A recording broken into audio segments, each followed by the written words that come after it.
Okay, everyone, welcome to week 4. So we're officially more than halfway done this course, which means that this is the perfect time for us to be getting into community management tools. So this week we're going to talk about 3 types of tools: content, management, and then we'll briefly get into analytics because actually week 5 is entirely focused on that. So first, like I said, we're going to talk about content tools. So how you find content, how you curate it. We're going to talk about things like Feedly and Google Alerts, and of course, Twitter.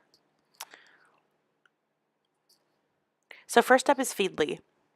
So there's actually a lot of different tools out there, but I like this one a lot because I think it's pretty intuitive, and it actually has a direct tie into Google Keywords, which we're going to talk about next.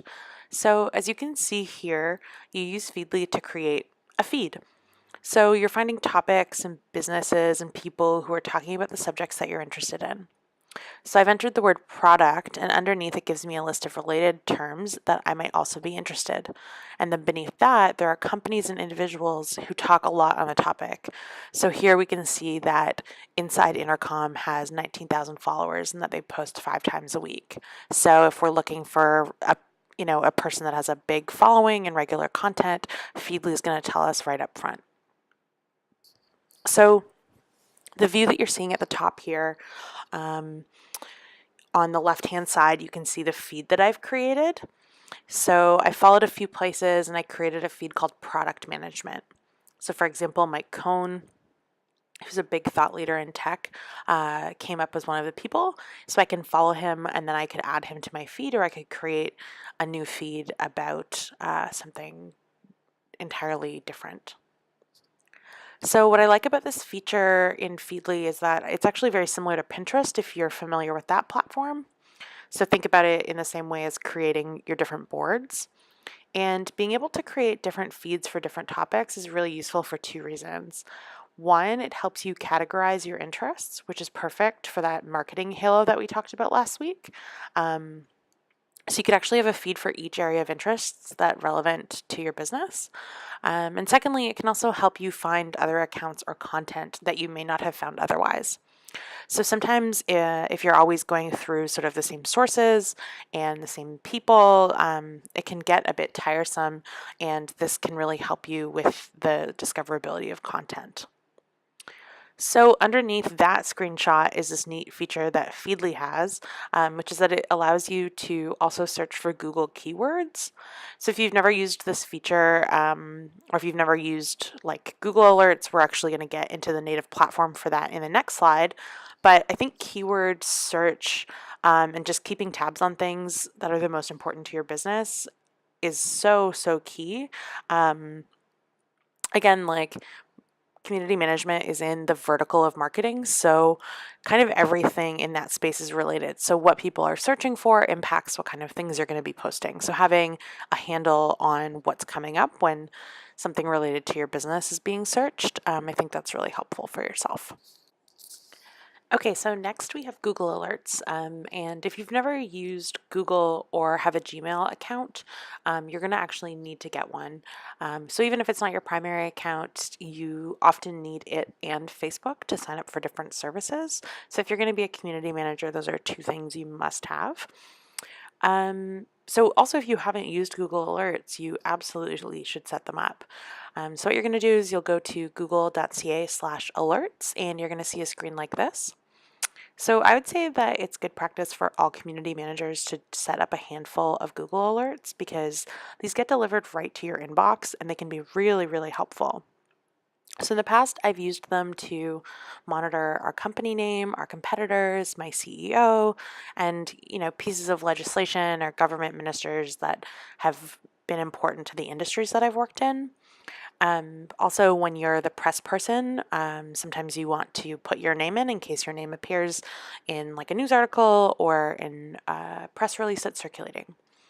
So I think Google Alerts is especially useful when you've just released a new product, or if you've put a press release out, or if for some reason you're in the news. And what Google Alerts does is it helps you not miss out on coverage that you might want to share either internally or to your page about yourself. So once you've chosen what you want to get an alert about, you can actually customize the alert. So you can choose if you want to get things as they happen or say as a digest once a day or once a week.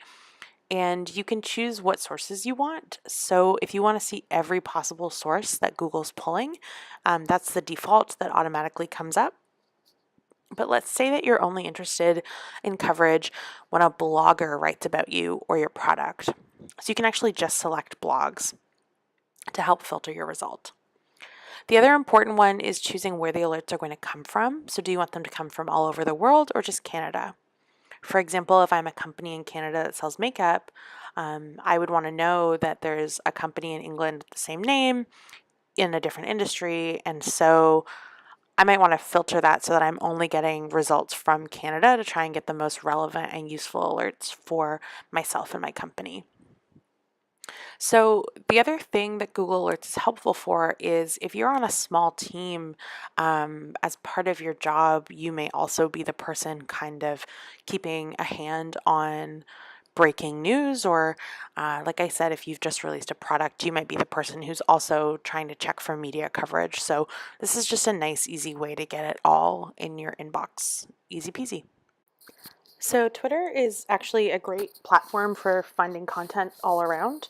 So you can do this in a couple of ways. You can follow people and brands who are, sharing their own content. You can browse trends and hashtags.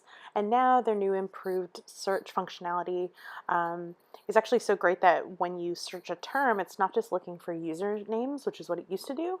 Now it's searching any time that word has been used, so closer to a Google search. And so this is great for monitoring your social media presence if people are maybe mentioning you but not tagging your handle. And it just helps you get a broader look at the conversations that people are having. And it helps you see sort of who's talking to who, what they're talking about when. And overall, it gives you a good sense of like what conversations you should be a part of. So one of my favorite parts of Twitter is that in addition to getting to follow so many accounts, you can also see who they're following and what kind of content they're sharing that isn't by them. So I find this really helpful when, I'm looking at related brands or products because it actually gives a lot of insight into their content strategy. And it also just gives you a good idea of like what values they align with based on what kinds of people they're following. So just to bring this whole idea of content curation back to what we were talking about last week with Gary Vaynerchuk is just with a reminder that whatever you put out there as your brand, you have to make sure that that content is aligning with your brand. So if you retweet something that's offensive, people are going to associate your brand with that. And I think a lot of times on Twitter, you'll see personal accounts that say, retweets aren't endorsements, but as much as you say that, a lot of the times, like that is how it's taken. And so again, you just want to be really mindful with like who you're following and the kinds of content that they're putting out there. And I think as a community manager, it's always important just to keep an eye on who you are following and to unfollow if necessary. So another interesting feature on Twitter is what's called moments. So at the top bar here, you can see a digest of what's big on the platform today. So to do this, Twitter has partnered with a handful of platforms to provide this kind of trending news content. And so at the top, you can see a couple of categories: news, sports, entertainment, fun. And often what's in Twitter moments is what you can find people sharing a lot on the platform. So if you're seeing an article shared by a ton of people, you're probably also going to find it in moments. And I think that this kind of a service can be really nice if you're feeling like you're in a bit of a content rut and that you're just not getting the content that you need from the people you're already following. So the other great thing about moments is that in 2016, Twitter sort of more widely released this functionality so that users can actually create their own. So think of these as being able to create your own slideshow or story about a particular topic that gets shared on Twitter. And there's other services that you may have seen things like this being used. So Storify is really big and has been used for a couple of years. And I think Twitter Moments was really the platform saying like, well, people aren't able to do this on our platform, so they're going to other places. So let's just build that functionality right in. So, Twitter moments, again, are really interesting. So, they can be such a great tool when you're a community manager. So, a common way that brands use them is when they launch a new campaign or a new product. They'll collect maybe all of the positive and excited and encouraging posts and put them together in a digest. Or they might use it to put every person who's used your hashtag into a story, and then you have that additional piece of content.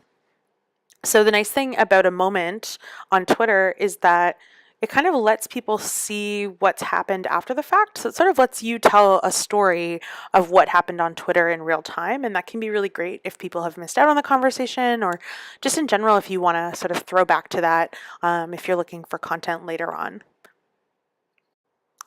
So, all of this content curation to say, remember this slide from last week?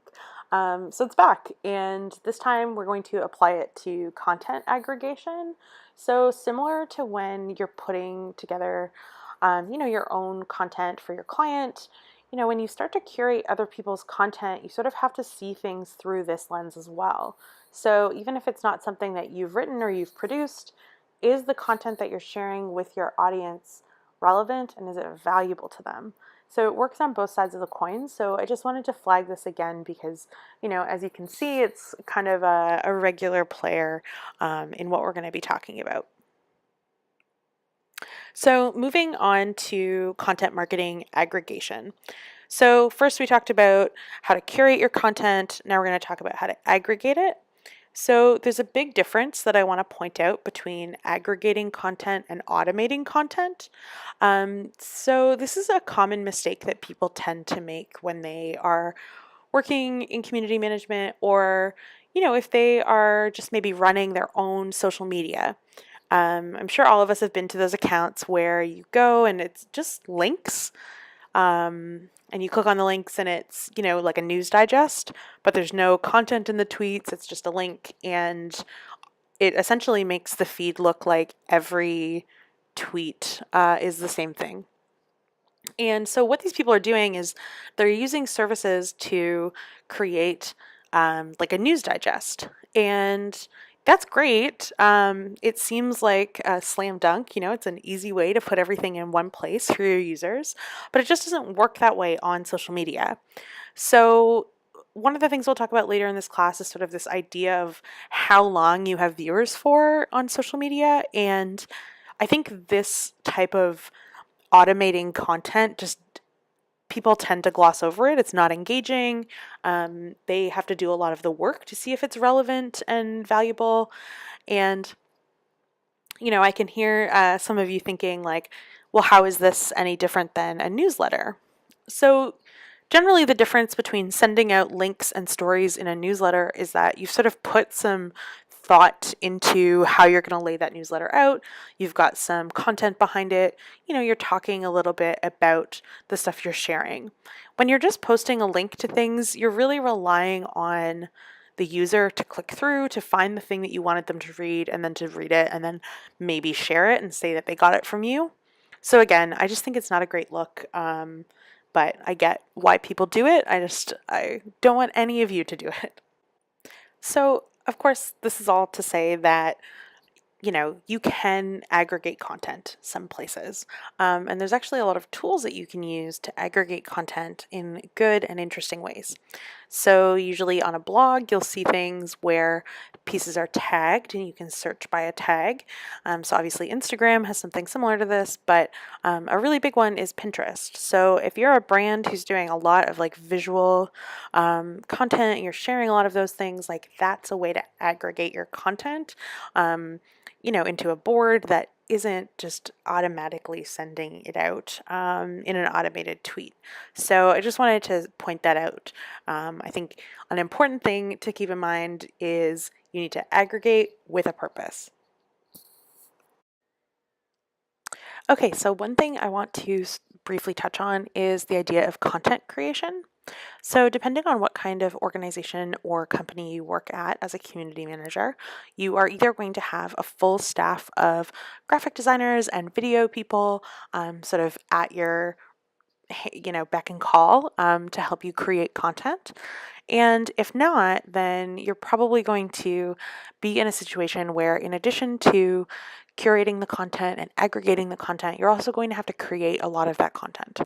And so this is the position that I've always been in. So I feel a bit bit happy to share these tips and tricks with you, because it is actually pretty common that you'll be producing a lot of your day-to-day content, and you might get a graphic designer in to help with campaigns specifically, but a lot of the times, like I said, you're actually producing your own content.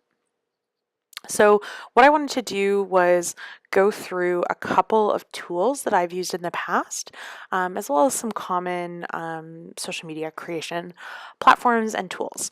So the first one that I want to talk about is Canva. So if you've never used Canva before, it is essentially a free tool that lets you create content. So it lets you add text to things, it lets you, add different colors, and it's a really basic version of Photoshop. That's the best way that I can describe it. So it's not crazy editing software, but it's perfect if if you've got an image that you want to add a hashtag to, or you want to put your logo on a photo, or you just want to make all of your photos in a hue that matches the rest of, your brand identity. So that's a really great one. It's really, really, it's really easy to use. Anyone can use it, so I highly recommend that. So the other tool is called Pixlr, which is closer to Photoshop. So again, if you are creating your own content, maybe you don't have a graphic design background and maybe learning Photoshop is just too much. So Pixlr is really great. It's pretty intuitive.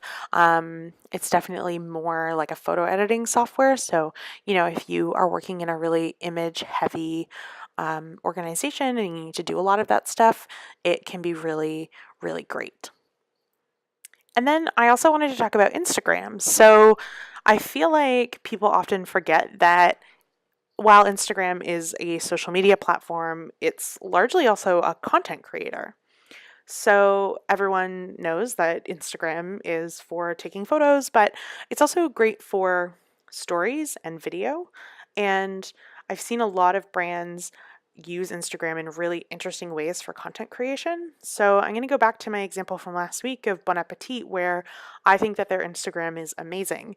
They often will take recipes that are in the magazine and turn them into like 30-second Instagram videos and then link to the full recipe online. Or, they'll get chefs to take over their Instagram. They'll kind of just be all over the country, like looking at these great restaurants. And, while they are using it to interact with their social media audience, they are also creating content with it. And I think that's a really great use of that tool. So I like to think of Instagram not as just like a place to dump photos. I think of it more as a place to sort of like curate and create content. And then just sort of related to Instagram is Boomerang. So Boomerang used to be a standalone app, and the best way that I can describe it if you've never used it is that it helps you create an animated GIF. So the nice thing is that Instagram sort of picked up on this trend of people using it, and they've integrated it right into their service. And it's a really fun one that you can use when you're creating content on Instagram. But the nice thing is that when you get the standalone Boomerang app, you can also use it to upload GIFs to Twitter or to Facebook, which can be a nice, fun piece of content depending on what you are covering. So one thing that I'm hoping we can talk about in the Facebook group this week is other things that you've used to create content in the past. Are you downloading photos and making them your own? Are you illustrating things? Are you working with graphic designers or illustrators or videographers? What are you doing? I'd love to hear a bit more about that, and I'm sure everyone would as well.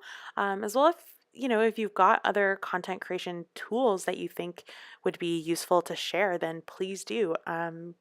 Everybody benefits from putting it in the Facebook group. Okay, so I hope you are ready to sharpen up your organizational skills, because what we're going to be talking about now is our editorial calendar and content management. So Last week, we talked about editorial calendars and looking at what to do with them. So, putting the topic of your content, maybe what brand vertical it falls under, making sure that you have links to videos or that you have photos easily accessible somewhere, that you have what platform you want to post it on, all of those kinds of things. So, an editorial calendar is really about content. And then I think, in addition to having this sort of editorial content calendar that's really mostly you using it, I think also creating a calendar at a glance that looks more widely at your company or your brand is also really helpful. So, something like this that just kind of gives you a high level overview of maybe dates, campaigns, holidays, anything that you might need to know that isn't necessarily directly in your purview. So, obviously, it's not your job to decide what day Thanksgiving falls on, but knowing when Thanksgiving is ahead of time is really helpful when you're trying to create and curate content because it helps you be like, okay, well, Thanksgiving is in 2 weeks, so I should probably start thinking about what we're going to post for that and if we need to have anything made.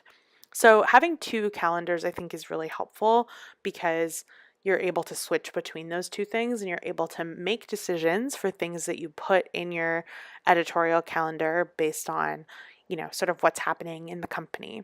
So, in addition to holidays, you might also in that calendar have if you are a shoe company and for the month of August, you are putting all of your flats on sale, you're going to want to have that marked somewhere in a calendar, not because you're necessarily going to spend all of August writing content only about flats, but it's something that you'll want to put into your editorial calendar or at least be mindful of it so that, while you're trying to have a sale for flats, you're not only putting out content on fall boots, for example. So now I just want to talk a little bit about the, real life application of having calendars and sort of who needs to have access to them and why, and importantly, how you're going to do that. So, some tools that I really like are, first of all, Google Docs and sort of the whole Google suite. Google Calendar, Google Docs, Google Spreadsheets, Google PowerPoint, which is what I make all of these lectures in. All of those tools are great because they're shareable. So I'm sure a lot of people have, worked with Microsoft Office before, and it's really great. Its functionality is amazing. The problem is that it can be a really difficult tool for making sure that you're not using competing or different versions of things. So I know I'm not alone in saying that I have run into situations where I have been working on a document and it turns out I'm working on the wrong one and a bunch of stuff had changed and I sort of, have to go back and do all of my work again. What I like about Google Docs is that I can be in it and I can be working in there and I can share a link to my boss or to other members of the content creation team so that they can see like when things are happening. And maybe depending on the way that your team runs, if you are creating content, then you maybe have access to the calendar so that you can drop links to things in there and the community manager is just able to, focus on the scheduling part of things. So I just think it's a really great collaborative tool and it really helps with making sure that you're not working off of different things. Because again, a really key part of community management is just being on the same page as the rest of your team and not just again like the rest of the company. So community management is part of marketing and sales in a larger way, and I think that sometimes you're also going to have to share this calendar with, maybe people who are higher up, your boss's boss, who knows, right? And having a format that is easy, that works, I have always found that very comforting. So, one tool that I really want to gush about is Trello. And it's actually what I use for not only community management things, but I use it as a project management tool. So, Trello is amazing. It's also a very collaborative tool and it's free.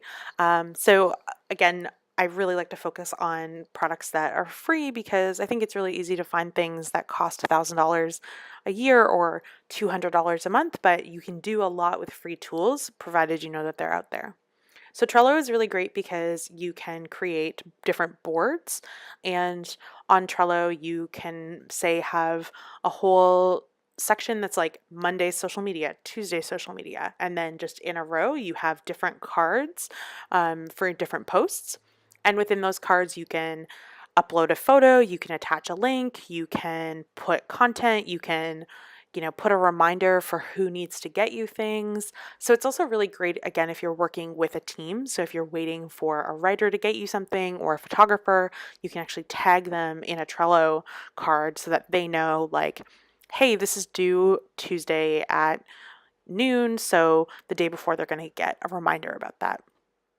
I also like Trello because the other way that you can use it is even just for organizing content. So if you Google like Trello social media, you can see a lot of examples of people who have used it as an editorial calendar, but it's also great just to manage your content. So say you come across a link and it maybe doesn't fit with what you're doing this week, but you don't want to forget about it, pop it into a Trello board and you can categorize things by, blog posts or photos or news items or whatever you want to use. It's a really intuitive tool. And if you're a highly organized person like I am, I just find it really, really amazing. And again, I like a collaborative tool.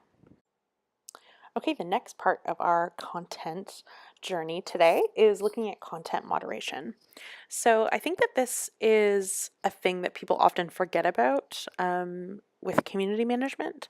So early on, we talked about this idea of people using Facebook, but then whatever kinds of rules that you put into your Facebook group.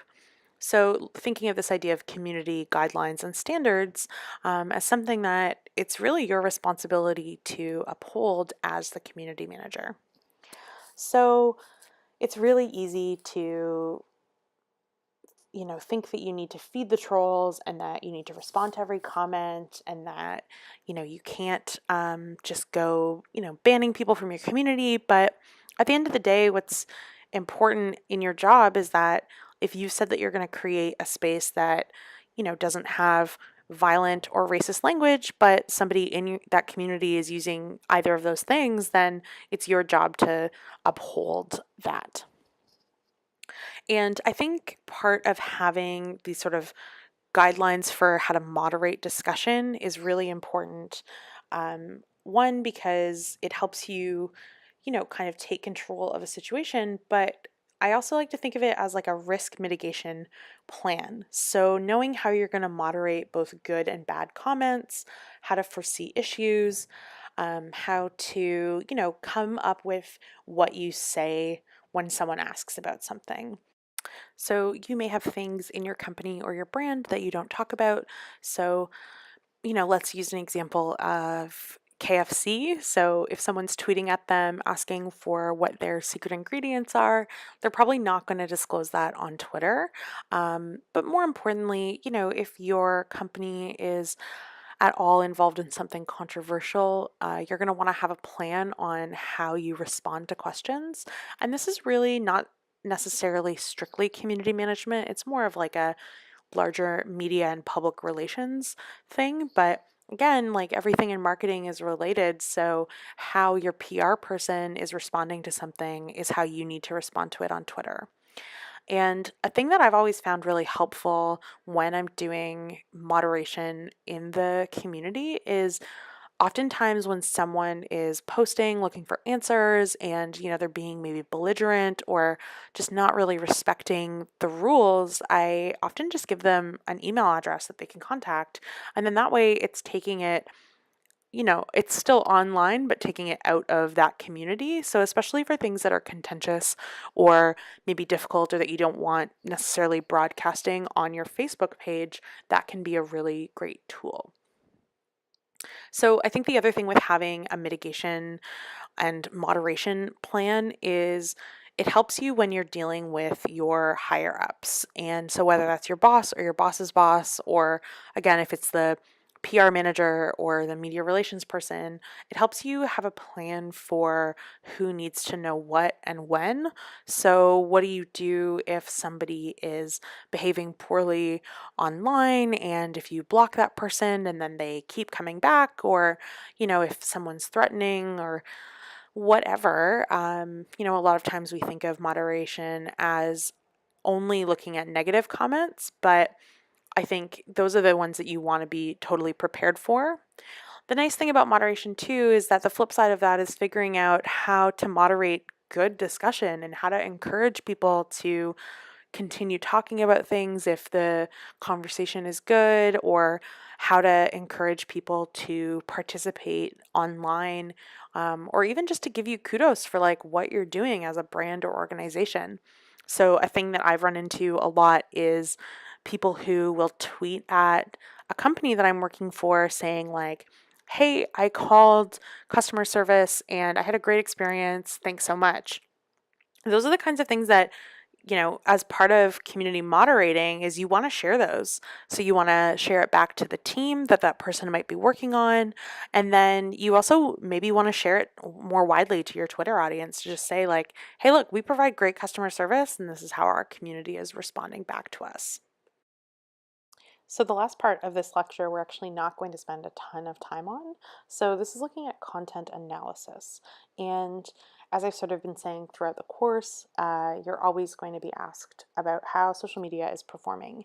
And oftentimes it's people asking for numbers that they don't really understand and don't really need.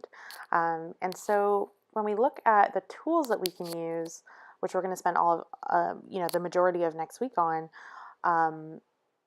it's really easy to also get tools that do things that you don't necessarily need them to do. So here's a list of some of the things that are available to, get analysis from.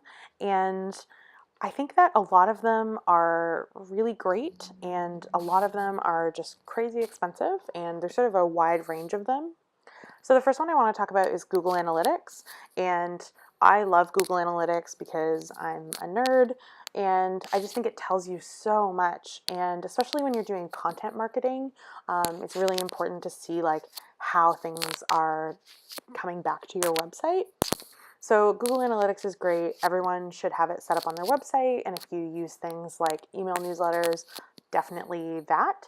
And we won't get too into it, but there's a lot that you can learn with Google Analytics, and one of the links that I've put up today is actually a tutorial on how to go through it. It's called like the Google Academy, and it's amazing. You can learn so much from it.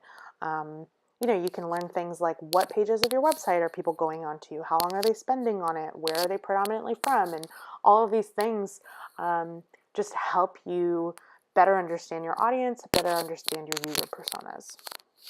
So another tool that I really like is Hootsuite.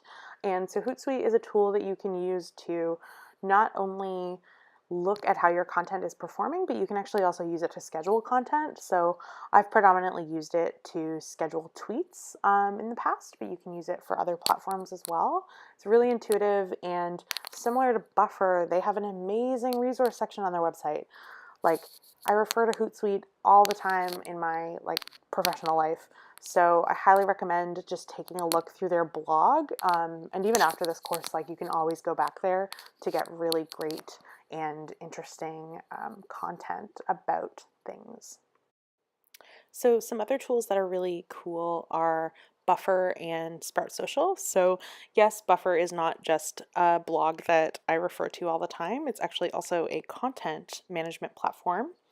And so both of these are great if you are managing multiple accounts. So say you are working for a large agency and you actually work on different brands. This is great because you can have everything together in one platform and sort of on one screen. And both Buffer and Sprout Social offer pretty in-depth analytics. So again, likely if you're on the client side of things, working in an agency where you have to report those really detailed numbers, they are great. I've used both of them before. I will say this though, they are both paid services. So you're looking at about 100 to 150 or more dollars a month, which can be a lot if you're a small business. And so that's actually why a lot of what I recommend for people who are just getting started in community management is to work in Facebook and Twitter. So, Twitter, you can get some pretty basic analytics, which is great.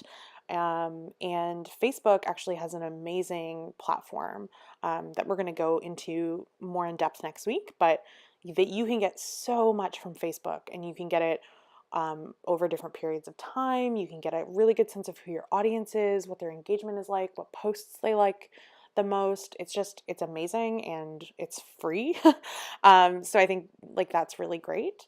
And again, like Twitter also has a lot of built-in analytics, and I think Twitter is a pretty easy, it's a pretty easy one to measure because, you have really like retweets and likes, which are really easy to look at. And then obviously you can see things like engagement of like how many people actually looked at the tweet, that kind of stuff. So I think both of those are great for when you're first starting out because, again, like even Hootsuite is really awesome, but it is a paid feature. So the nice thing about all of these different tools, and we'll get into them a bit more next week, like I said, is you can do 30-day trials on each of them. So what I recommend is if you're looking at getting a good sense of like how a tool is going to work, and if you're shopping around for a tool, like do those 30-day trials. That is what they're for. I definitely wouldn't recommend, dumping your entire editorial calendar into a 30-day trial of Buffer because you will lose it all if you don't continue the service. So that's something to keep in mind. But either way, if you're just looking at either buying a tool or figuring out what these things do and what the analytics look like, use the free trials for sure. So one more that I just wanted to quickly mention is Iconosquare, which is analytics for Instagram. So the more time you spend in community management, the more you realize that Instagram is an amazing tool, and it is notoriously the hardest to get accurate analytics from. It's like one of the hardest to get a scheduling tool to use. It's a bit of a brat, but I think it's great. It's such a good tool. So Iconosquare is really interesting. It's great. It's free. But yeah, next week we're going to go into so many more of these because what you're going to learn is that there are hundreds and hundreds of these that we can use. So I just also wanted to mention your major assignment number 1, which I went over in last week's lecture. So it is actually due next class. So hopefully over the last week you've been thinking about things, and I've put all of the requirements for the assignment up in Blackboard this week, so you can see, making sure you hit all of those points. And like I said, it'll be a pretty quick turnaround time of me editing it for you so that you can start right away on the second half of the project. And by then, the class is almost done. So I hope that you learned a lot this week, and I will see you on the Facebook group, and then I will talk to you next week.